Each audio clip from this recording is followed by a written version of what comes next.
আপোনালোকে এইটো সিমত কেৱল মাত্ৰ 108 টকাৰ ৰিচাৰ্জ কৰিলে পাৰ ডে 1 GB কৈ ডাটা পাব আৰু ইয়াৰ ভেলিডিটি হ'ব 60 ডেজ। অসমবাসীৰ বাবে এটা সুখবৰ, এইবাৰ অসমত আহিছে চৰকাৰী সিম। অসমৰ সকলো মানুহে এই চৰকাৰী সিম ব্যৱহাৰ কৰিব পাৰিব। ইতিমধ্যে অসমৰ সকলো ঠাইত চৰকাৰী সিম BSNL নেটৱৰ্ক উন্নত কৰিবলৈ কাম কৰি আছে। है कि हमारा 4G रोल आउट जो हम बोलते हैं 4G रोल आउट चालू हो गया है। 4G BTS लगना शुरू हुआ है। गुवाहाटी शहर में कई BTS लग चुके हैं। ইতিমধ্যে অসমৰ হাজাৰ হাজাৰ জনতাই এই BSNL সিম বনাব ধৰিছে। এতিয়া মই জিঅ'তকৈ মোৰ মানে এফৰ্ডেবল হয় BSNL ৰিচাৰ্জ প্লেনবিলাক, সেইকাৰণে 100 টকা কমত যিটো পাম আমি 100 টকা বেছিকৈ জিঅ' কিয় ল'ম। আপোনালোকৰ হাতত যদি BSNL সিম নাই, এতিয়াই BSNL সিম বনাই লওক, কাৰণ BSNL সিমে আপোনালোকৰ কাৰণে লৈ আহিছে কেইবাটাও বাম্পাৰ অফাৰ। আপোনালোকে এইটো সিমত কেৱল মাত্ৰ 108 টকাৰ ৰিচাৰ্জ কৰিলে পাৰ ডে 1 GB কৈ ডাটা পাব আৰু ইয়াৰ ভেলিডিটি হ'ব 60 ডেজ। গতিকে আপোনাৰ হাতত যদি BSNL সিম নাই, এতিয়াই BSNL সিম বনাই লওক।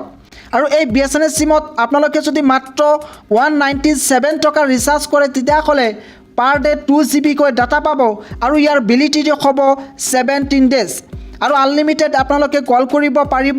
আৰু এইটো সিমত যদি আপোনালোকে মাত্ৰ 139 টকাৰ ৰিচাৰ্জ কৰে, তেতিয়াহ'লে পাৰ ডে 1.5 GB কৈ ডাটা পাব আৰু ইয়াৰ ভেলিডিটি হ'ব 28 ডেজ। আৰু আপোনালোকে আনলিমিটেড কল কৰিব পাৰিব আৰু পাৰ ডে 100 SMS কৰিব পাৰিব। আৰু যদি 1515 টকাৰ ৰিচাৰ্জ কৰে, তেতিয়াহ'লে প্ৰতিদিন 2 GB কৈ ডাটা পাব আৰু ইয়াৰ ভেলিডিটি হ'ব 365 দিন, অৰ্থাৎ এবছৰৰ কাৰণে কিন্তু আপোনালোকে একেবাৰে কম দামত ৰিচাৰ্জ কৰিব পাৰিব। ইফালে আপোনালোকে যদি জিঅ' নাইবা এয়াৰটেলত 1 বছৰৰ কাৰণে ৰিচাৰ্জ কৰে, তেতিয়াহ'লে প্ৰায় 3500 টকা দিব লাগিব, কিন্তু ইয়াতে কেৱল মাত্ৰ 1515 টকা দিলে আপোনালোকে এবছৰৰ কাৰণে ৰিচাৰ্জ পাব।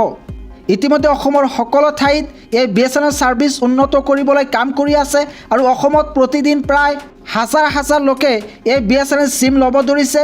ইতিমধ্যে তেওঁলোকে নিজৰ জিঅ' নাইবা এয়াৰটেল সিম BSNL সিম লৈ পৰ্ট কৰি আছে। গতিকে পলম কিয়, এতিয়াই আপোনালোকে BSNL সিম লৈ নিজৰ জিঅ' নাইবা এয়াৰটেল সিম পৰ্ট কৰক।